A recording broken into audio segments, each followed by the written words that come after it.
গেল 10 মাসে দুর্বল ব্যাংকগুলোকে প্রায় ৫৮,০০০ কোটি টাকা ঋণ দিয়েছে কেন্দ্রীয় ব্যাংক।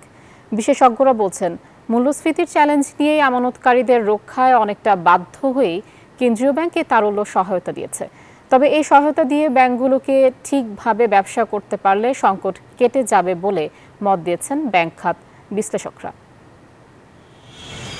আমানতকারীদের স্বার্থ রক্ষা ও দুর্বল ব্যাংক বাঁচাতে এখন পর্যন্ত প্রায় ৫৮,০০০ কোটি টাকা ঋণ দিয়েছে বাংলাদেশ ব্যাংক, যার মধ্যে নগদ আর্থিক সহায়তা ৩৩,০০০ কোটি এবং ৯ ব্যাংকের নেগেটিভ ১৯,০০০ কোটি টাকার কারেন্ট অ্যাকাউন্ট ব্যালেন্স ডিমান্ড লোনে রূপান্তর করে এই সহায়তা দিতে নতুন ছাপাতে হয়েছে মোট ৫২,০০০ কোটি টাকা। বাকি ৬,০০৫ কোটি টাকা বিভিন্ন ব্যাংক থেকে গ্যারান্টির মাধ্যমে লোন দেয় বাংলাদেশ ব্যাংক। বান্ডেল থাকলে প্রতি সেনমানিতে টাকা বাঁচবে। বিকাশ সেনমানি বান্ডেল কিনে জিতুন প্রতি লেনদেনে।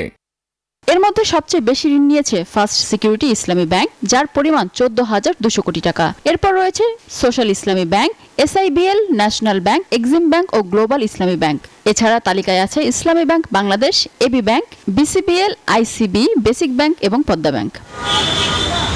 ব্যাংকগুলোর বাস্তব পরিস্থিতির বিবেচনায় এ ঋণ দেওয়া হয়েছে বলে জানিয়েছে কেন্দ্রীয় ব্যাংক। এখন আমরা যেহেতু চাচ্ছি ব্যাংকগুলো ঘুরে দাঁড়াক, অতএব ব্যাংকগুলোর গ্রাহক যখন চেক দেয়, এখন যদি তাদের প্রতিটা চেকে যদি লিকুইডিটির অভাবে ডিসঅনার হয়, তবে তো কোনোভাবেই ব্যাংকগুলির মধ্যে আস্থা ফিরে আসবে না। তবে বাংলাদেশ ব্যাংকের গভর্নর বিভিন্ন সময় সংবাদ সম্মেলনে টাকা না ছাপানোর কথা বললেও কার্যত সেটি বাস্তবায়ন হচ্ছে না। এতে কেন্দ্রীয় ব্যাংক মূল্যস্ফীতির হ্রাস টানতেও ব্যর্থ হবে বলে মত বিশ্লেষকদের। অর্থায়ন করেছে কিংবা লিকুইডিটি সাপোর্ট দিয়েছে, তার সাথে আপনি যদি বলেন যে মূল্যস্ফীতির লাগাম টানা যাবে কিনা, এটা কিন্তু পরস্পর বিরোধী কাজ। আমি যদি ব্যাংকগুলোকে বন্ধ করে দিতে চাই, তাহলে প্রথম কথা হচ্ছে আমার আমানতকারীদেরকে তাদের টাকা ফেরত দিতে হবে। সেই টাকাটা আসবে কোথা থেকে?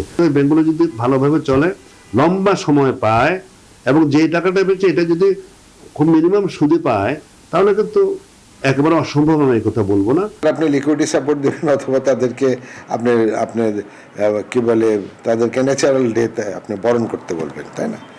তো এই ব্যাংকগুলোকে সহায়তা করছেই যাতে তারা টিকে থাকে। তার মানে এখন হয়তো আবার সেন্ট্রাল ব্যাংকের পলিসি চেঞ্জ হয়েছে এবং সেন্ট্রাল ব্যাংক হয়তো চাচ্ছে যে না, আমরা এইসব ব্যাংকগুলোকে মরতে দেবো না, তাদেরকে টিকিয়ে রাখবো।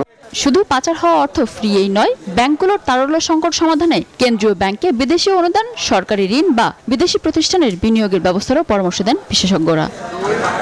মিনা ফেরদাউস, নিউজ 24, ঢাকা।